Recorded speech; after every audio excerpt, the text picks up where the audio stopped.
think it's important because this is a trainee, and if he thinks that, if he isn't trained enough to know that he can't go into compartments, or if the officer who's training him doesn't know that he can't go into compartments constitutionally, I would be concerned, and I would like for him to read the law.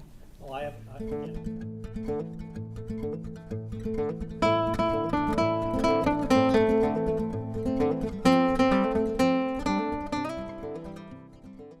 I recently released the video that you're watching in the background now, where officers stopped a vehicle for a window tint violation, then used the odor of burnt marijuana as probable cause to search the vehicle.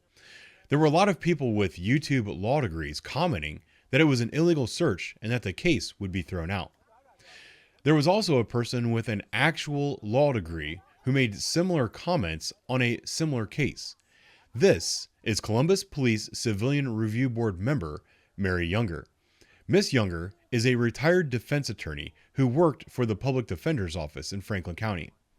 During a recent Civilian Review Board meeting, she suggested that officers who searched a vehicle based on the odor of burnt marijuana need to learn the law. Here is a clip of her saying as much.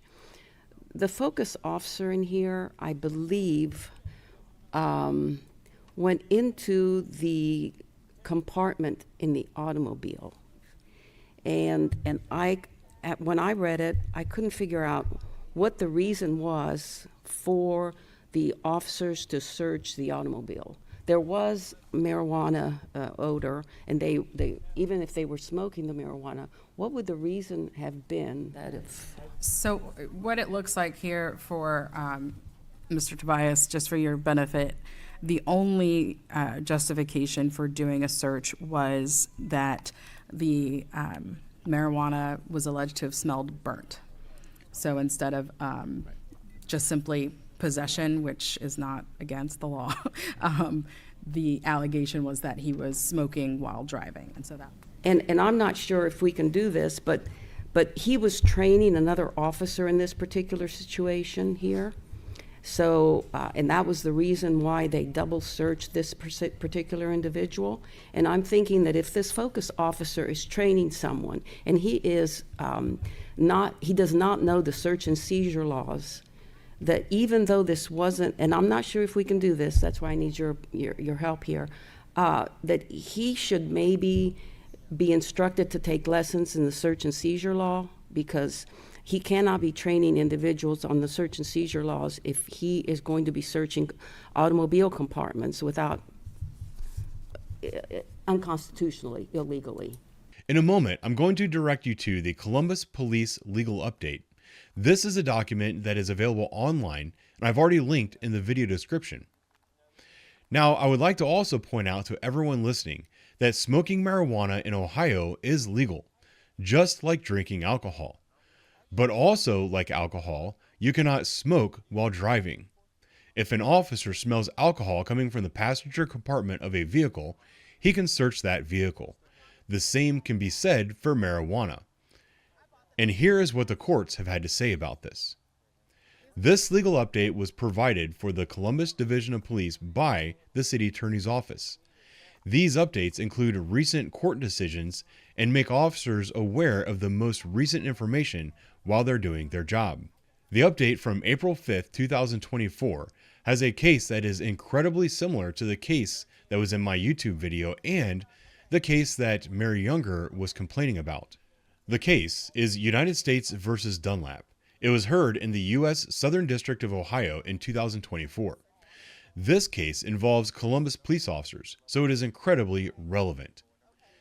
In this case, officers stopped a vehicle for dark tinted windows, used the smell of burnt marijuana as probable cause to enter and search the vehicle, where they found a fanny pack containing crack cocaine, methamphetamine, and fentanyl. The occupants of the vehicle were charged and convicted. This was a federal case, so the defendants appealed in federal court. In the legal update under the heading, "Was the warrantless search of the vehicle valid and supported by probable cause?" it reads, "Yes, the evidence seized from the subsequent search of the sedan was not suppressed as fruits of the poisonous tree because the stop was valid and because the search was reasonable under the automobile exception. The automobile exception allows an officer to perform a warrantless search of a detained vehicle when the officer has probable cause to believe the vehicle contains contraband or evidence of criminal activity. When probable cause is present for the automobile exception, police may search any area of the vehicle in which evidence might be found. Here, the officer notified Mr. Dunlap and the driver that he smelled burnt marijuana. The driver confirmed that they had recently smoked marijuana. The smell of marijuana emanating from a vehicle and its occupants is sufficient to establish probable cause to search the vehicle. This search was proper. I mentioned before that the information provided to the officers as training material is also available online. There is no excuse for a retired attorney and member of the Civilian Review Board for not knowing this information. She accused officers of not knowing the law. She needs to take a moment and look in a mirror.